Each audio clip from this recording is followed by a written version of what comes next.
everyone. Welcome to the Believe Again podcast, where we're here to inspire you and give you some practical tips to help you relaunch the momentum in your church and ministry.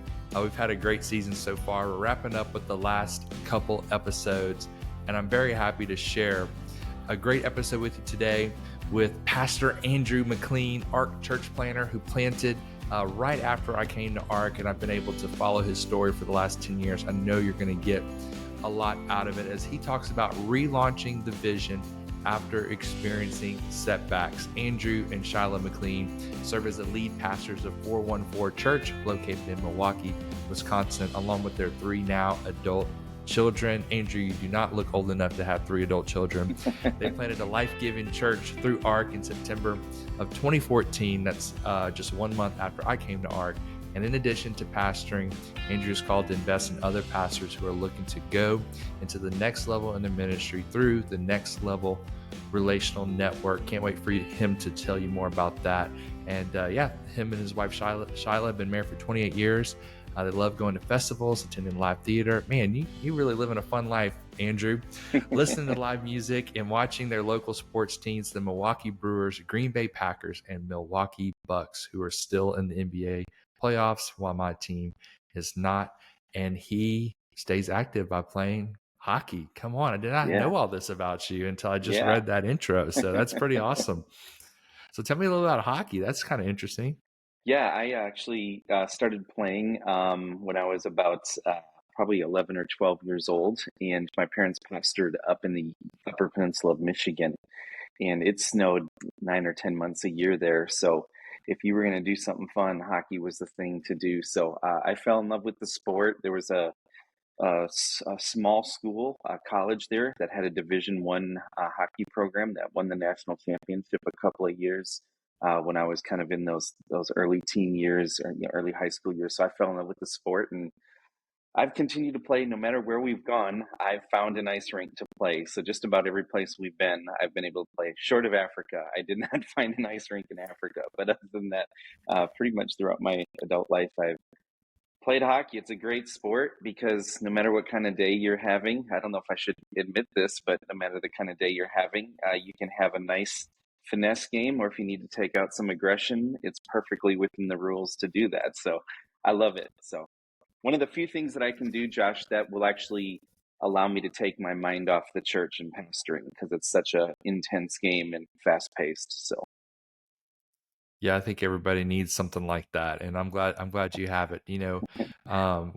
We had some local hockey teams that I went to as a kid. We'd go watch them, and it was the East Coast Hockey League. Yeah. And the primary draw of those games were the fist fights. And so I never really got to understand hockey. I understood offsides a little bit, but then mostly it was just like, when are these guys going to fight? And we would always enjoy when they would take off the gloves and start going at each other. So speaking of taking out aggression. Yeah, they don't allow us in our league to take off the gloves. Probably a good thing. Our church sponsored a team this past semester, so the last thing you want is the church logo on the front of a jersey and people punching each other in the face. So Yeah, well, that's great, man. Well, that's some a good way to kick this discussion off, and I want to transition now to talk about we're gonna just kind of share your story today, and I think there's just so many crucial points throughout it, and the reason why I'll go ahead and share this at the beginning, why I wanted to have you on here is because when you guys came to ARC, when I met you, it was over the phone, calling you, checking in with you before you launched and right after. You were working a bivocational. You were working a job. I think you were in tech or something like that. You'll correct me. Yeah.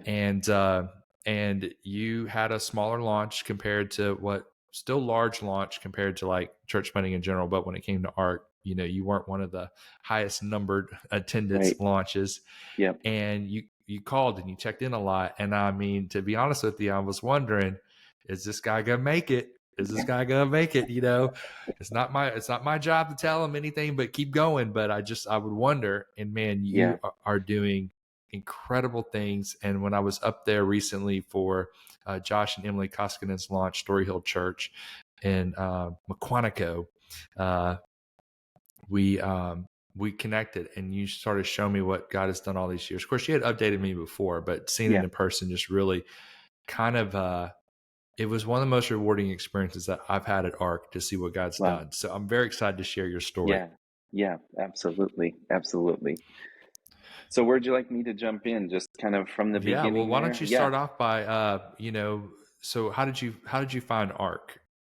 Yeah. So we actually found ARC kind of on accident. We had a friend who, when we started kind of wrestling through the idea of planting a church and is God calling us to do this, he said, if you're going to plant a church, you have to read this book by that a friend of mine wrote. Is called a book called The Up the Middle Church, written by Matt Keller at Next Level Church. And he said, and if you like the book, reach out to his assistant. He loves to help church planners. And so I read the book. It was back when Amazon only sold books, but it came in, and I read the book, loved it, reached out to his assistant. What wasn't positive that she would connect back, but within a couple of days, I actually had an early, way before Zoom and all that stuff, but we had a, kind of an online meeting, and he answered all these questions that I had. And then he said, hey, I'm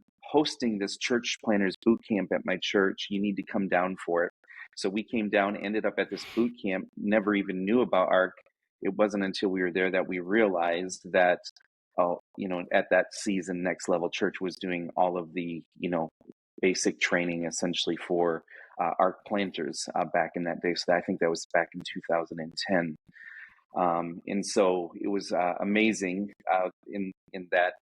Actually, that was 4 or 5 days back then. They were able to put so many words in things around emotions that we had, but we couldn't even express. But we felt like there was a better way to do church, and so it felt like we found our family kind of instantly.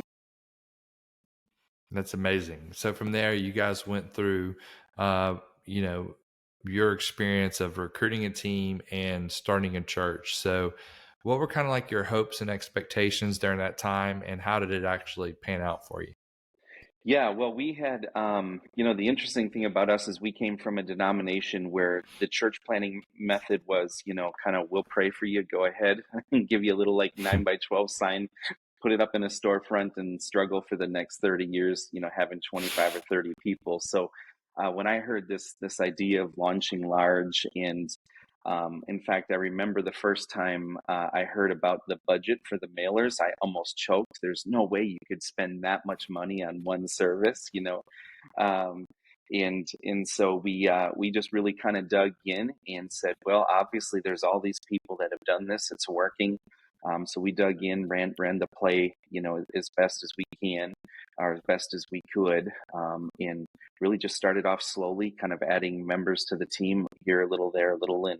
I think by the time we got to launch, I think our launch team was probably around 45 or 46, kind of right, right in that range. Which, now the standard is 40, 45, but back then you only had to have 35 to get funded. So you Yeah, were 10 above. You were 10 we above.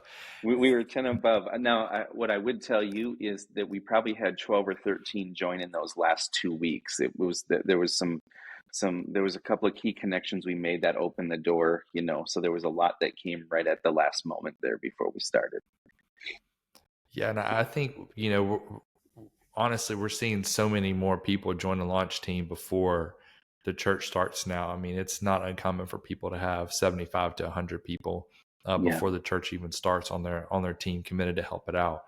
And so the things have changed a lot in regards to recruiting people. We've gotten so many new tools that help people.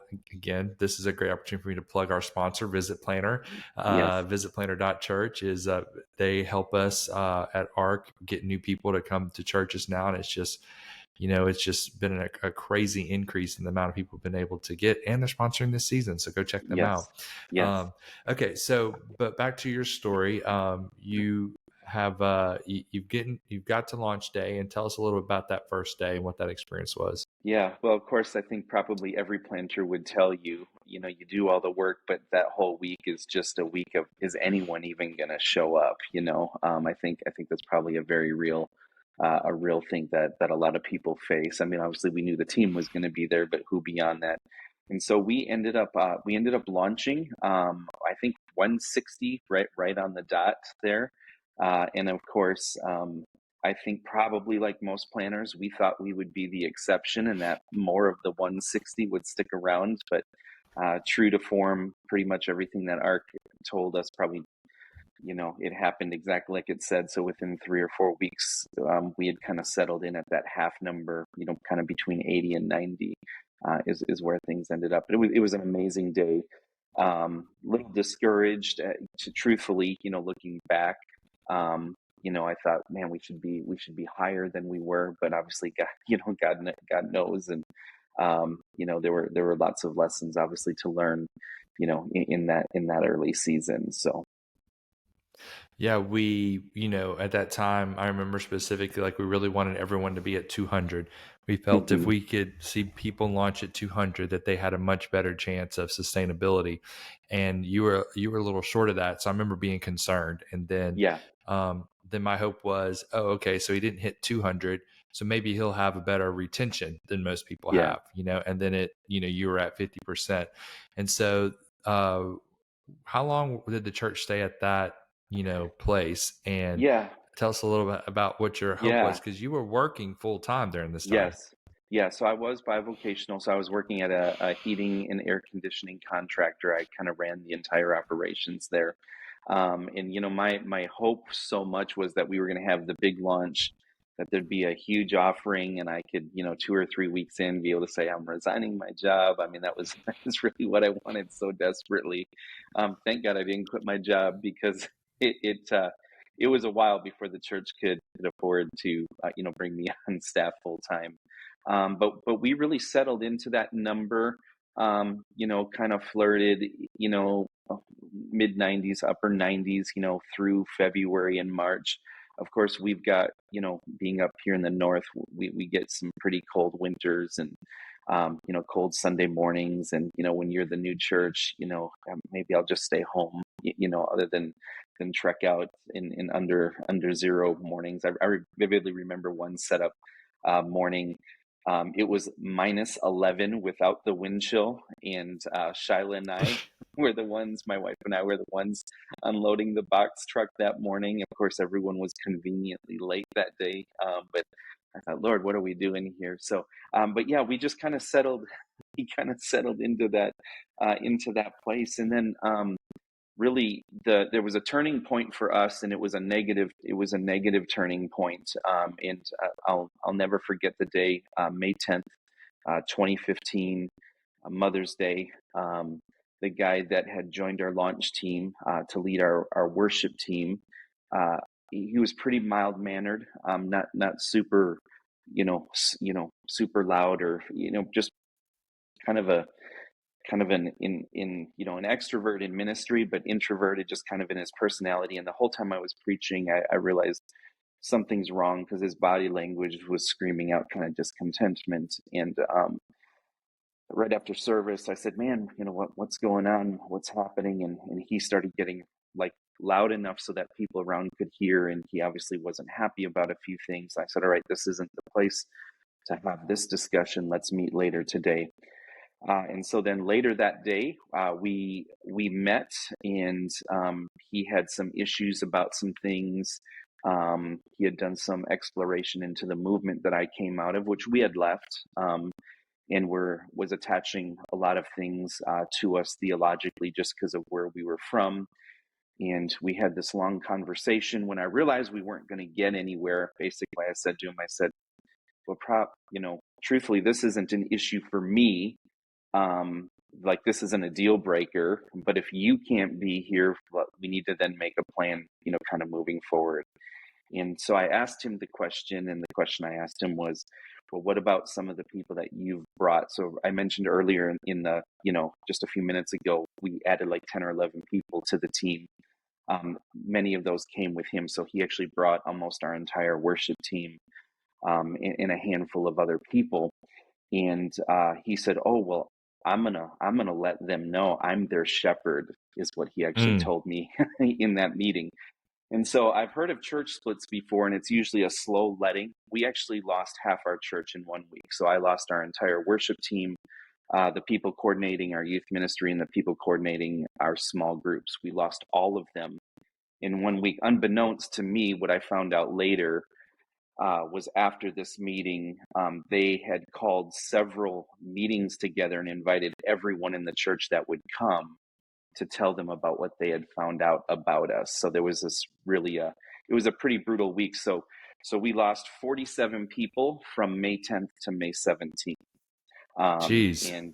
And I know it's 47 because as I was processing through all of that months later, in my devotion time, I had one of those moments where I felt like I was having trouble connecting to God, and God's like, well, you haven't forgiven. I said, yes, I've forgiven. Those losers are all out of here, type of thing.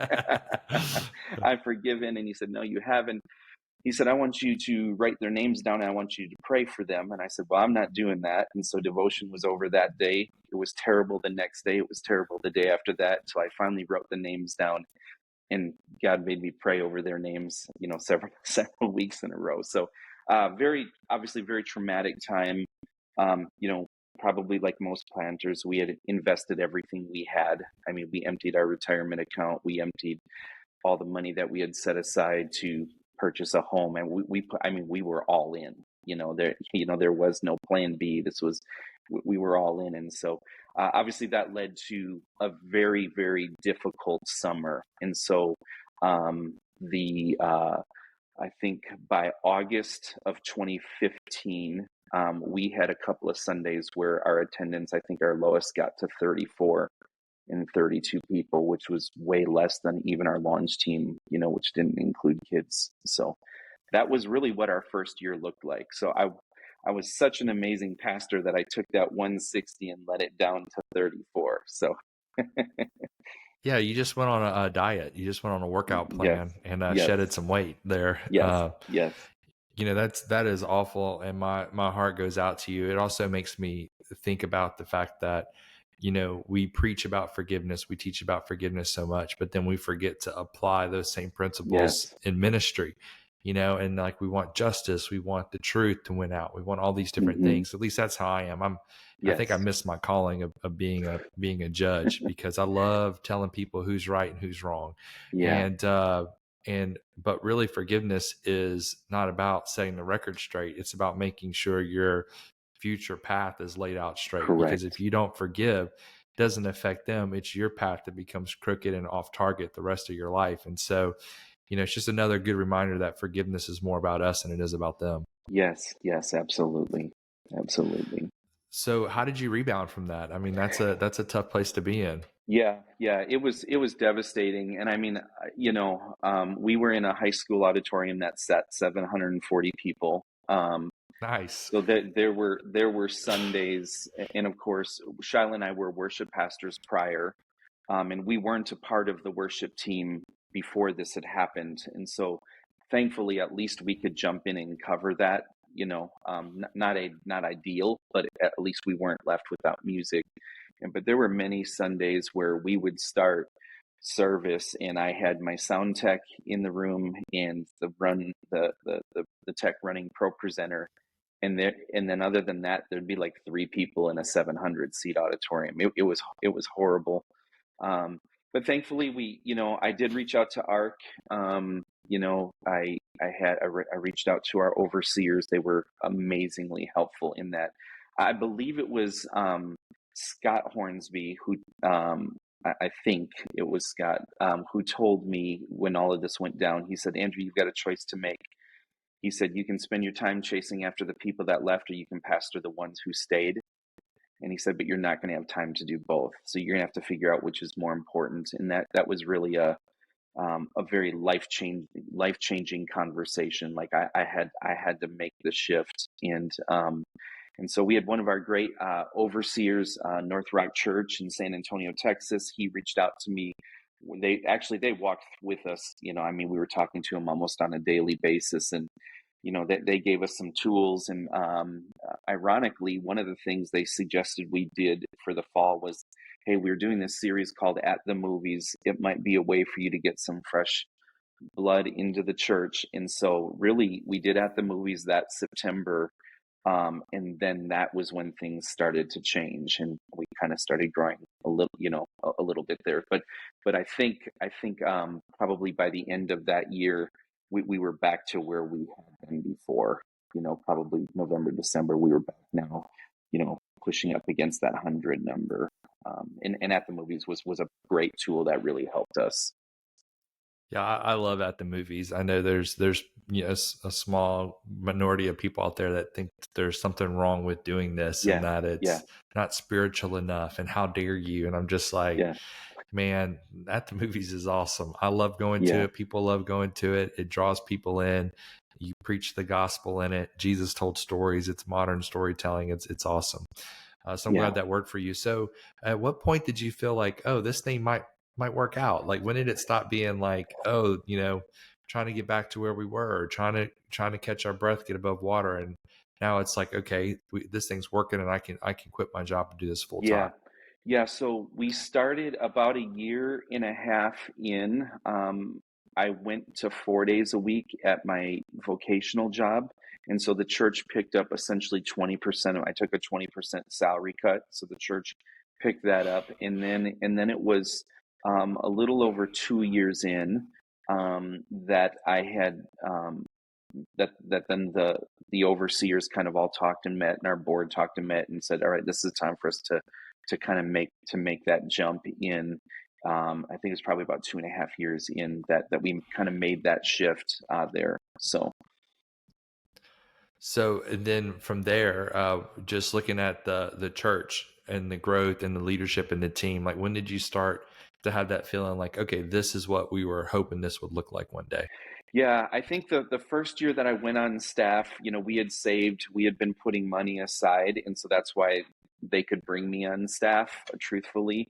And so there was probably about 8 months after that it was still a little rough, and now it was just a different tension. It was the tension of this is how my family's eating now, type of a thing, and Hmm. this is what's putting our roof overhead. But then we were kind of able to cross the threshold from that, and we just started growing. But even then. I would say that it was never like we never really had explosive growth. So, we would end the year, averaging around 100, then it was, 120, and then it was 135, and then it was 140. So up to like 2019. So in the beginning of 2019, we started kind of looking at potential places for us to move as a church family.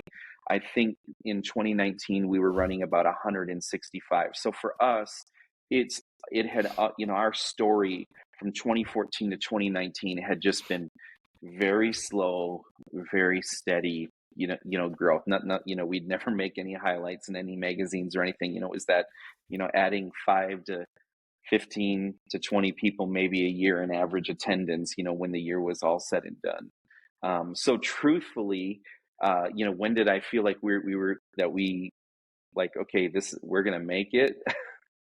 Honestly, if I would honestly ask that question, maybe in the last 2 years, truth, Okay. and a lot has changed, and I'm sure we'll get into that part of the story here, kind of as we move Yeah, yeah. forward. Well, let's start moving towards that. Would telling us what happened during COVID.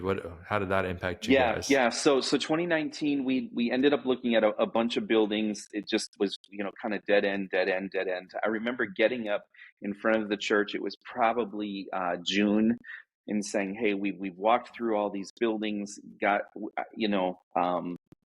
just doesn't seem to be opening the door. We're going to rename, we're going to rebrand, and we're going to basically double our investment into our portable church because we had grown to the size that what we had initially wasn't enough anymore. And it was about 10 days after that someone reached out and said, hey, there's this building for sale right in the heart of the city that we were in on a main interchange. It was a building that had been there for over 100 years. Everybody knows the building. It was a former Masonic temple. Everyone in that area knows the building. And I said, I just made an announcement. I'm not looking at another building. Of course, pastors that are hearing this would know that all of this, there's so much energy and dreaming that goes into it, so that when you hear the no, it's kind of always sort of like this letdown. And so Mhm. I reached out to one of our board of trustees, and I told him, and I said, I just told the church this. I don't even want to look at this. And he said, Andrew, he said, every time we've looked at a building, God has shown us something. We've learned something that'll help us. And so he said, I think we need to look at it. And so Friday's my day off, is my Sabbath. And the only day that our team could get there to look at it was Friday. So we get there. Truthfully, I had a salty attitude. We get there, the realtor meets us. We walk through it. We walked through this whole building. I took one picture in the entire building. I was like, I don't want to be here.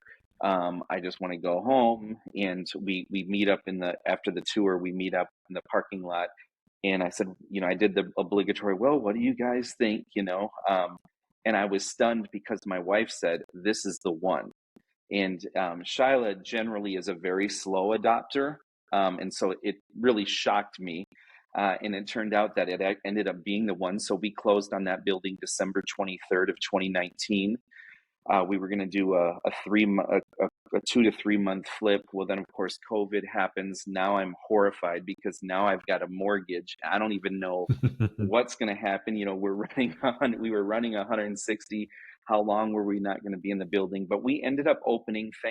And the Lord was just looking out for us because our school that we had met in was closed almost 2 years to outside groups.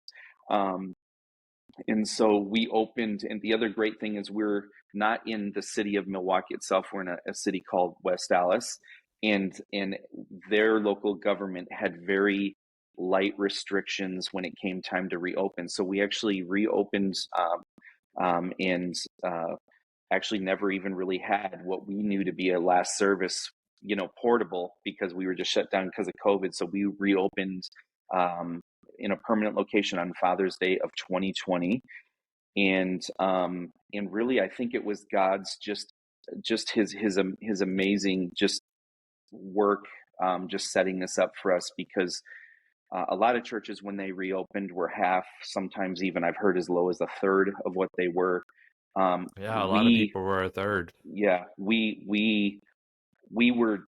were never below the average before that, and by the end of that year, we were averaging over 200. So we had grown by 50 at least in that, average attendance in that first 6 months post COVID. So, and then we've started. So since that time, we've started seeing multiplication take place, and just had great growth. So, how long were y'all in that building? So we were in that building about 2 years. And we had to go to, we ended up going to 2 services. We were filling up 2 services, and we were having discussions around adding a 3rd service. And that was when a Lutheran church that was kitty corner to the Masonic Temple came on the market, because they were merging with 3 other churches. And so we ended up saying, well, maybe this is a God thing, and had some discussion. So we ended up then purchasing that building. We closed on that one August of 2022, and that would increase our auditorium capacity seating from 220 to like 430 or something in that range. And so we flipped that building, and then moved in December of 2022 to that building. And then since then we've seen almost another 200 people in average attendance. It's been going like crazy. So we're just holding on, Josh, like just holding on for the ride. But I think, so much has happened in such a very short period of time for us. Back to your earlier question, when did you think, okay, we're going to make it? I think it's really been in like the last couple of years. I figure now, once you purchase 2 buildings and all of that, there's different pressures now, obviously, for sure. But I don't worry much that the church is going to go under or fold. Well, I was able to walk through your building, as you know, both buildings, the Masonic Temple that you guys are able to rent out to people and be a blessing to the community, do youth things, and then across the street, this historic church. and you let me ring the bell. That was a Yeah. highlight of the trip, was ringing the church bell and letting Yeah. everybody know 414 church is here to stay. Yeah. And you guys did a great baptism service that weekend, and Yeah. tons of people got baptized. And as I talked to people in the city, it became clear to me that, hey, Andrew's he's not just another church planner here. He's a column. He's holding this Mm. thing up in the area. The McLeans are are a rock, a foundation for other Mm. pastors in this area, which is just incredible.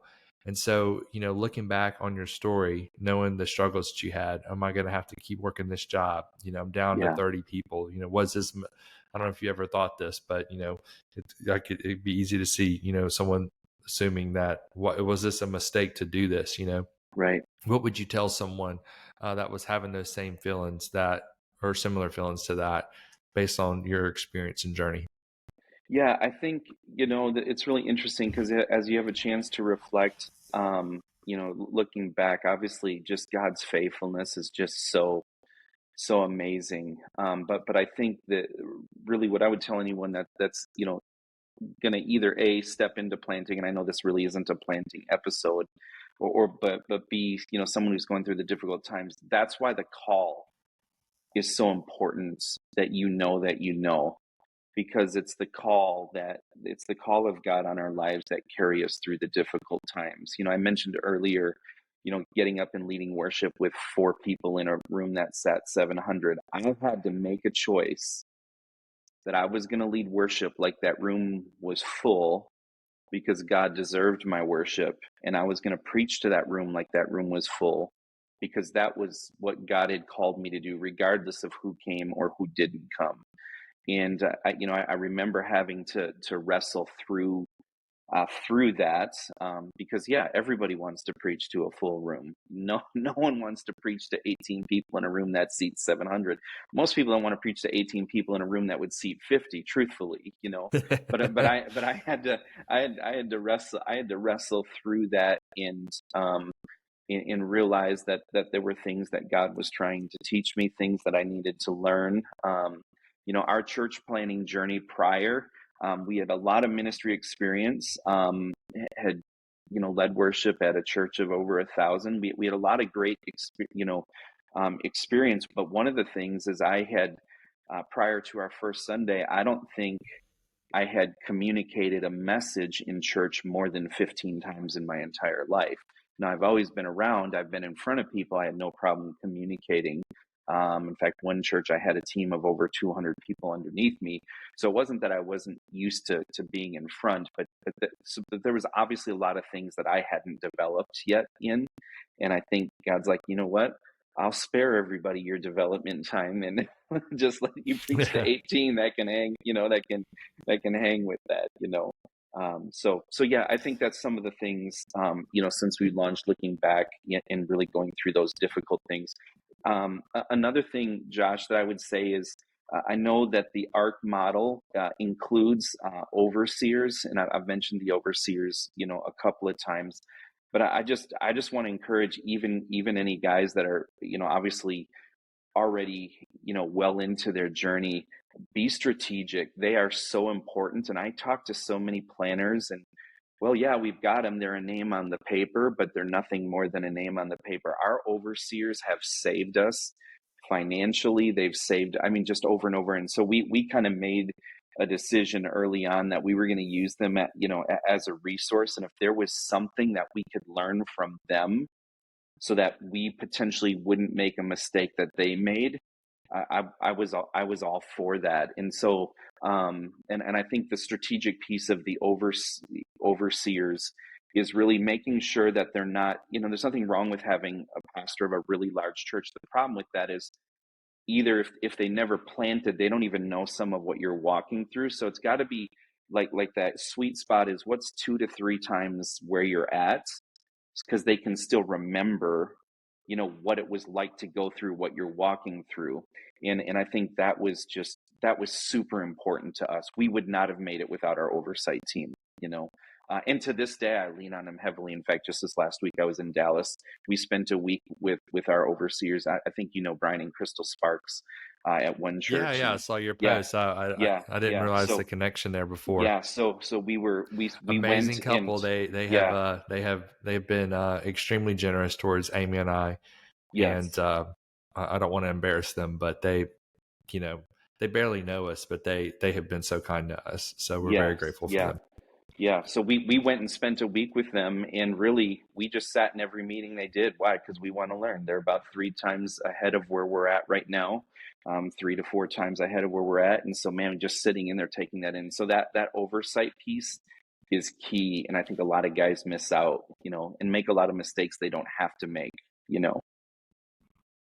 Well, that's great advice, Andrew, and I'm so glad that you have shown so much grit in ministry and determination and vision and calling. And my experience this season, I think this will be the 12th episode that we've done, and it's amazing to me the quality that I see it comes out of people who made it is audacious faith and assurance in their Hmm. calling. And people do these radical things to keep going when other people would quit because they just believe they're called and they believe in the God that called them. And Hmm. you've shown that. And so thank you for your story. Thank you for Well, thank sharing you. it with us today. Before we wrap up, is there any last comments you'd like to make or any shout outs you'd like to give?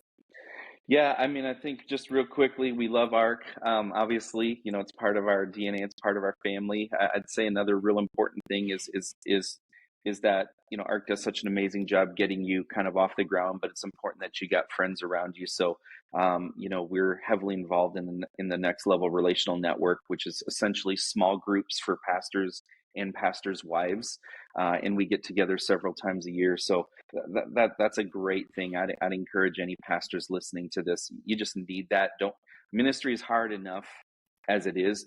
To try to do it on your own is crazy to me, and we all need people that are close enough to us so that they can see, hey, he's in a down place.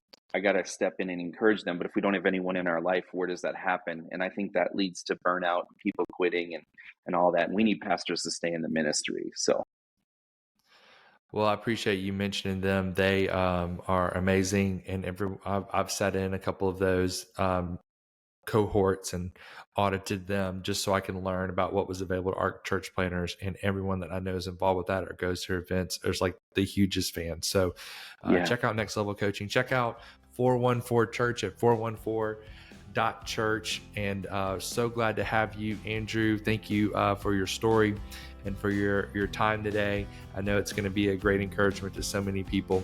And before we wrap up, I also want to thank our sponsor, visitplanner.church. We couldn't do this season without them. And they are a huge blessing, not only to this podcast, but to so many pastors, because they have seen people double the amount of first-time visitors they get to their church through their targeted digital ads. If you want to find out more about them, go to visitplanner.church. And finally, I want to thank everyone for joining us today. It's been so good to have you. I can't wait to have you next time. Until then, keep believing and leading strong.